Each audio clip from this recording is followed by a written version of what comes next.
Assalamualaikum warahmatullahi wabarakatuh. Perkenalkan, nama saya Istiqo Supriyanti dengan NIM 10124053. Saya dari jurusan Manajemen S1 Fakultas Ekonomi dan Bisnis. Di sini saya akan menjelaskan mengenai ekonomi makro ataupun mikro. Apa sih ekonomi makro itu? Ekonomi makro adalah ilmu yang mempelajari bagaimana ekonomi berjalan secara keseluruhan. Fokusnya bukan pada individu saja, tapi pada bisnis. Ada 5 permasalahan ekonomi makro di Indonesia. Yang pertama, pertumbuhan ekonomi yang terganggu. Yang kedua, meningkatnya kemiskinan dan pengangguran. Yang ketiga, terjadinya inflasi. Dan yang keempat, nilai uang tukar yang rendah. Dan yang terakhir, kekalahan daya saing.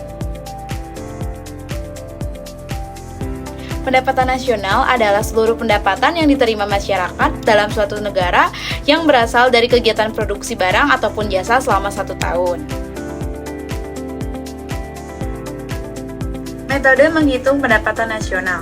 Yang pertama, metode produksi. Pendapatan nasional dihitung dengan menjumlahkan seluruh nilai. Yang kedua, metode pendapatan. Pendapatan nasional dihitung dengan menjumlahkan seluruh, yaitu faktor produksi seperti upah, sewa, bunga, dan keuntungan. Yang terakhir, metode pengeluaran. Pendapatan nasional dihitung dari pengeluaran yang dilakukan oleh perusahaan, pemerintah, dan sektor luar negeri. Apa sih inflasi itu dan gimana sih caranya mengatasinya? Inflasi adalah kenaikan barang dan jasa secara umum yang terus-menerus pada suatu periode tertentu. Beberapa hal yang harus kita kendalikan dalam inflasi: yang pertama, mengurangi jumlah uang yang beredar, mengatur pengeluaran pemerintah, dan meningkatkan produksi barang agar persediaan mencukupi. Apa sih pengangguran itu? Pengangguran adalah kondisi ketika di mana seseorang tidak memiliki pekerjaan. Dan dampak pengangguran bagi perekonomian: yang pertama, menurunnya pendapatan masyarakat, meningkatnya angka kemiskinan, dan menurunnya daya beli masyarakat.